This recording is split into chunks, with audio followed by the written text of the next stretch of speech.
और वो आवाजें लगातार चलती रहती हैं। सबकी नींद हराम होती है, सबकी नींद खराब होती है। कुछ लोगों पेशेंट भी होते हैं, उनकी भी बीपी बढ़ते हैं। नमस्कार, इन खबर में आपका स्वागत है।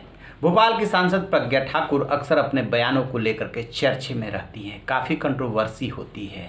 एक बार फिर से उन्होंने बयान दिया है और कहा है कि ये जो सुबह सुबह अजान होती है, इससे शांति भंग होती है, बीमारों को तकलीफ होती है, साधु सन्यासियों को पूजा करने में विघ्न पैदा होता है, दिक्कत होती है। जरा सुनिए वो क्या कह रही है।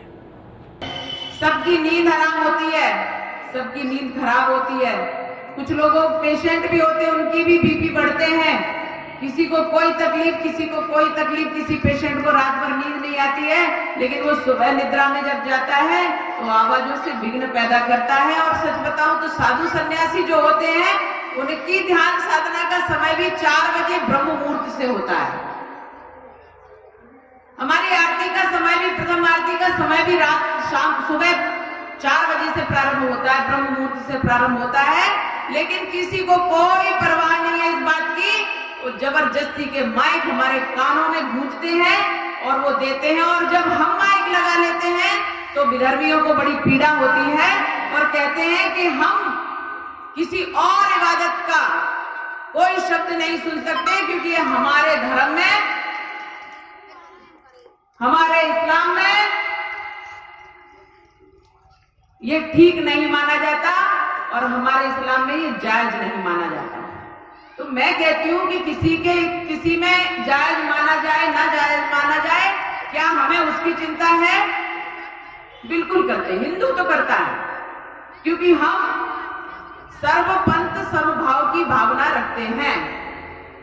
लोग परिभाषा दे दिए कांग्रेस के समय में, सर्वधर्म समभाव। मेरी एक शुद्ध परिभाषा है, कोई और धर्म है ही नहीं। अगर कोई धर्म है तो वो सिर्फ सनातन धर्म है और कोई धर्म है ही नहीं, हो ही नहीं सकता।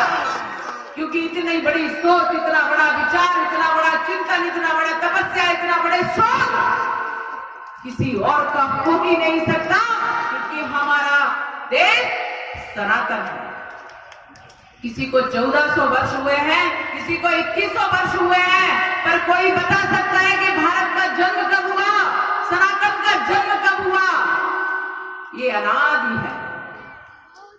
इतना बृहद, इतना विस्तृत और इतना प्राचीन और इतना नवनिर्मित, सदैव अभ्युदय का उद्गामी होता है।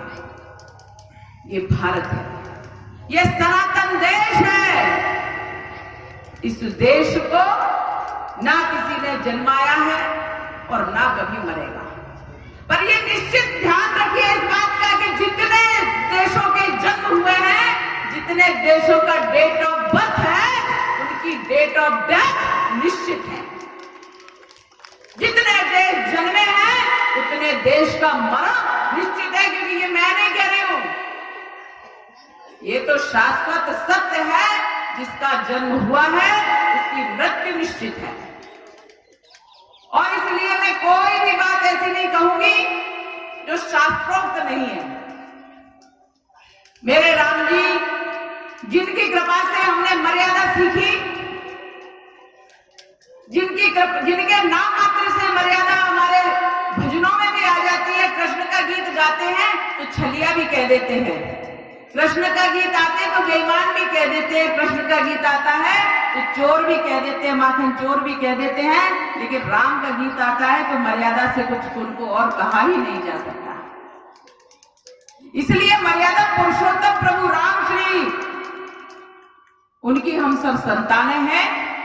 और जिनकी हम संतानें हैं, उनको कांग्रेस ने फूट फूट कर, रो रो कर नकारने का प्रयास किया, चिल्ला चिल्ला कर 20-20, 25-25 वकीलों को कोर्ट में खड़ा करके। और राम का कोई अस्तित्व नहीं है, ये बात उन्होंने स्थापित करने का दुष्कृत्य किया है। जैसा कि आपने सुना, कह रहे कि हम सर्वधर्म समभाव में विश्वास करते हैं, लेकिन हमारे विश्वास करने से क्या होता है? यदि हमारे भजन कीर्तन की आवाज़ उन तक जाती है तो कहते हैं कि इस्लाम विरोधी है, इस्लाम में इस सब की मनाही है, लेकिन उनका जो अजान होता है उससे हमें भी तकलीफ़ होती है। आपको बता दें कि इससे पहले जो गायक हैं सोनू निगम, उन्होंने भी अजान को लेकर के आवाज़ उठाई थी कि दूसरे आपकी आवाज़ सुन करके क्यों परेशान हो, उनकी नींद में खलल क्यों पड़े, बीमार को दिक्कत क्यों हो। और वही बात अब प्रज्ञा ठाकुर ने उठाई है। निश्चित रूप से इसको लेकर के कंट्रोवर्सी होगी। देखते हैं आगे अब इस पे क्या रिएक्शन होता है। रहिए ना बेखबर, देखते रहिए इन खबर। Thank you.